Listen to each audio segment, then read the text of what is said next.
लड़ाई न मैदान जंग में लड़ी जाती है, वो लड़ाई ना न्यूक्लियर लड़ाई है, न तलवार की लड़ाई है, न टैंकों की लड़ाई है, ना वो छद्म युद्ध की लड़ाई है। वो लड़ाई है अपने अंदर की लड़ाई। एक पहला निर्णय करना पड़ता है, और अगर वो निर्णय आपने गलत किया या न किया तो बाकी जीवन की सारी लड़ाइयां तो आपको लड़नी ही पड़ेंगी, आप चाहे चाहे नहीं चाहें। ये दूसरी बात है कि आप किस चीज की लड़ाई लड़ेंगे, लेकिन उस लड़ाई के अंदर आपको विजय मिले या न मिले, आपको हमेशा एक कमी का अनुभव होता रहेगा अगर आप पहली लड़ाई हार गए। तो वो पहली लड़ाई क्या है? पहली लड़ाई यह है कि आप जिस परिवार, जिस समाज, जिस राष्ट्र, जिस सिविलाइजेशन के भाग हैं, के सदस्य हैं, आपने इसको कुछ देकर जाना है या इसको कुछ लेकर जाना है। दोनों की सीमाएं बड़ी लंबी हैं। लेकर भी जाना है तो लूट के लिए बहुत, और देकर भी जाना है तो जीवन भी। यदि आपने ये पहला निर्णय कर लिया और मन बना लिया कि देकर जाना है, तो आप ये लड़ाई कभी नहीं आ सकते। आप अपने जीवन तक लड़ेंगे, उसके बाद आगे कोई लड़ेगा। ये लड़ाई तब तक चलती रहेगी जब तक हम वहां नहीं पहुंच जाते जो हमारा गंतव्य स्थान है, जब तक हम अपनी विचारधारा को, अपनी बात को, अपनी जो विश्व को एक रास्ता दिखाने का जो हमारा एक संकल्प है, जब तक हम वहां नहीं पहुंच जाते तब तक ये लड़ाई चलती रहेगी। ये जीडीपी 8% हो जाए या 18% हो जाए, उससे बंद नहीं होती। भारत की फौज 12 लाख की है या 22 लाख की हो जाए, उससे खत्म नहीं होती है। ये लड़ाई उससे बड़ी लड़ाई है, ये लड़ाई उससे आगे की लड़ाई है। तो ये पहला सिद्धांत है राष्ट्र की अंतर और बाह्य शत्रुओं से लड़ने से पहले अपना मन बनाने की। और मैं आप सब लोगों से पूछता हूं, क्या आप लोग यहां पर यह मन बनाने के लिए, यह प्रतिज्ञा करने के लिए तैयार हैं कि आप जिस परिवार के, जिस समाज के, जिस सभ्यता के और जिस राष्ट्र के होने वाले सपूत हैं, या सपूत हैं जिसके, आप इसको कुछ देकर जाएंगे? आप इसकी हवा लेते हैं, पानी लेते हैं, शिक्षा लेते हैं, कपड़े लेते हैं, वस्त्र लेते हैं, सब कुछ लेते हैं, लेकिन इस सब से ज्यादा बहुत कुछ आप इस राष्ट्र को देकर जाएंगे।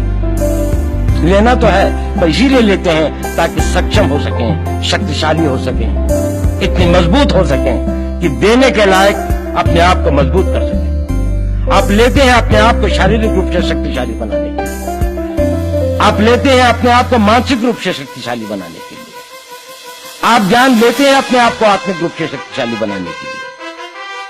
लेकिन ये सब आप इसलिए लेते हैं कि किसी न किसी दिन, किसी न किसी रूप में मैं इस देश को वो देकर जाऊंगा कि जिससे इस देश का, इस राष्ट्र का, इस सभ्यता का, इस धर्म का एक नया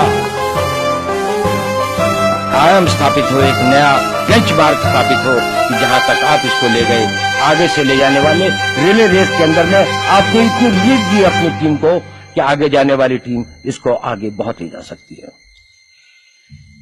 मैं आपको शक्ति का दूसरा सिद्धांत बताता हूं। मुझे नहीं मालूम कि यह सिद्धांत मुझे बताना चाहिए या नहीं, मुझे यह भी नहीं मालूम कि यह सही है या नहीं, लेकिन क्योंकि मैं इसको मानता हूं और मुझे मालूम है कि इसके बारे में कई लोग जिनके हायर मॉरल वैल्यूज हैं शायद न भी समझते हो या न भी वो रखते हो, लेकिन एक मेरा विचार है, चाहे तो इस पर विचार करें।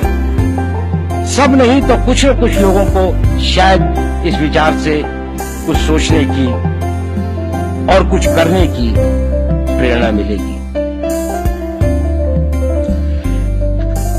इतिहास दुनिया की सबसे बड़ी अदालत है, इससे बड़ी अदालत कोई नहीं है। सुप्रीम कोर्ट में क्या हुआ, हाई कोर्ट में क्या हुआ, लड़ाई के मैदान में क्या हुआ, इलेक्शंस में क्या हुआ, ये सब बातें आती हैं, चली जाती हैं, बाद में रह जाता है केवल इतिहास। और इतिहास का निर्णय हमेशा उसके पक्ष में गया है जो शक्तिशाली था। इसने कभी उसका साथ नहीं दिया जो न्याय के साथ था, जो सही था। अगर ऐसा होता कि दिल्ली में बाबर रोड होती है, बाबर रोड है लेकिन राणा सांगा रोड नहीं है, क्योंकि बाबर आया, विजयी हुआ, राणा सांगा हार गया। भारत की हिंदूशाही किंगडम अफगानिस्तान से होती सिकुड़ती सिकुड़ती सिकुड़ती यहां तक नहीं आ जाती। हमने किसी पर आक्रमण नहीं किया, हमने किसी के जीवन मूल्यों को नष्ट नहीं किया, हमने किसी के धर्म ग्रंथों को और धर्म स्थानों को नष्ट नहीं किया। शायद हम न्याय संगत थे, शायद सत्य भी हमारे पक्ष में था, लेकिन शक्ति हमारे साथ नहीं थी। इसलिए इतिहास ने हमें उसकी सजा दी।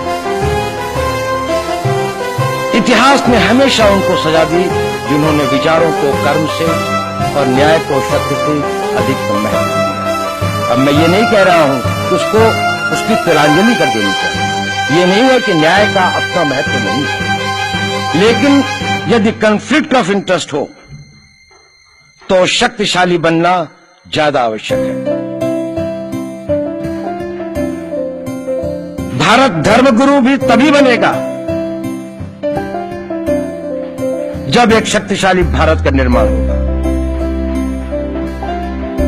जिन लोगों ने भारत के ऊपर आक्रमण किया, भारत के ऊपर राज किया, इस प्रकार से राज किया कि राज करते वक्त, जाते वक्त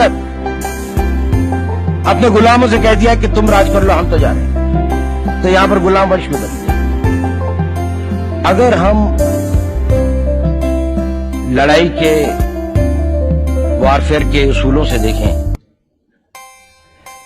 कि किसी भी राष्ट्र की जो कॉम्प्रिहेंसिव स्टेट पावर होती है, किन चीजों से वो लड़ाई लड़ता है, जिसको हम कहते हैं कि ये शक्तिशाली है, दूसरा शक्तिशाली नहीं है, क्या वो अवयव होते हैं उसके, क्या घटक होते हैं उसके। तो भारत के पास जनशक्ति, धन शक्ति, ज्ञान की शक्ति, टेक्नोलॉजी की शक्ति, और जिन लोगों ने आक्रमण किया उनकी शक्ति को अगर हम ये देखें तो शायद 1 और 1000 का अनुपात भी नहीं होगा। लेकिन उसके बाद भी हम वो नहीं कर पाए। और ये प्रश्न भी किसी ने पूछा, उस पर मैं आऊंगा बाद में। विनीता जी ने उसका बहुत अधिक उत्तर दिया, बहुत अच्छा उत्तर दिया था कि क्या कारण है कि इसके कारण भी हम लोग इस लड़ाई में इतिहास ने हमारा साथ या हमारे पक्ष में न्याय नहीं दिया।